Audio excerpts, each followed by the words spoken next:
গৌধন কুৰবানীৰ পৰা বিৰত থাকিব মুছলমান সমাজ। গো সুৰক্ষা আইনক সমৰ্থন জনাই এই সিদ্ধান্ত মুছলমান সমাজৰ। তামাৰহাটৰ মছজিদ কমিটি ঈদগাহ কমিটিৰ বৃহৎ সিদ্ধান্ত। হাতীথোৰা জামে মছজিদ কমিটি আয়োজন কৰে এই সন্দৰ্ভত এক সংবাদমেলৰ।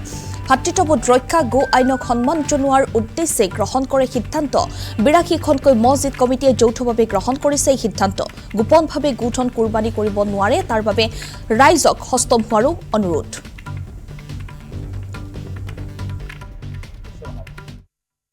তালুকদাৰ সাহেবে কৈছে কথাখিনি যে আমি এইবুলি যি সিদ্ধান্ত লৈছো, এই সিদ্ধান্তখিনি আমি অকল আমাৰ এইখন অঞ্চলবাসীৰ কাৰণে নহয়, আমি এইটো বিচাৰিছো যেহেতু আমাৰ মাননীয় মুখ্যমন্ত্ৰী মহোদয়ে অনুৰোধ কৰিছে যে গৰুটো কুৰবানী দিব নালাগে। কুৰবানীটো এটা এনেকুৱা বস্তু আমাৰ মতে যে এইটো যে গৰু অকল কুৰবানী দিব লাগে এইটো নহয়, আমি বেলেগ হালাল জন্তু আছে এইটো কুৰবানী দিব লাগে।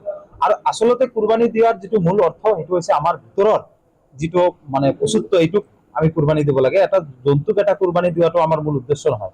গতিকে আমিও বিচাৰিছো যে আমি নিজৰ অন্তৰৰ বা ভিতৰৰ যি পশু আছে এইটোক আমি এইবুলি সকলোৱে কুৰবানী দি আমি আগন্তুক দিনত আমাৰ সমাজবাসী, যেহেতু আমাৰ এখন অঞ্চল, আমি বিভিন্ন ধৰ্মাৱলম্বীৰ মানুহ একেলগে বসবাস কৰো, যাতে আমাৰ ধৰ্মীয় ৰীতি নীতিৰ কাৰণে সিহঁতে মনত কষ্ট নাপায়। হয়, একচুৱেলি আমাৰ বহুত মানুহ আছে বা বহুত মানুহে অলপ কষ্ট পাই আছে যে আমি যেহেতু কোনোবাই গৰু কিনিছে বা কিবা কৰিছে কুৰবানী দিয়াটো ইচ্ছা কৰিছিলে, কিন্তু আমি সেইসকলক হাত জোৰ কৰি কৰজোৰে অনুৰোধ কৰিছো আপোনালোকে এইবুলিৰ কাৰণে অন্তত গৰুটো কুৰবানী নিদিব, বেলেগ বস্তু আছে আমাৰ যি হালাল জন্তু আছে এই কুৰবানী দিয়ক।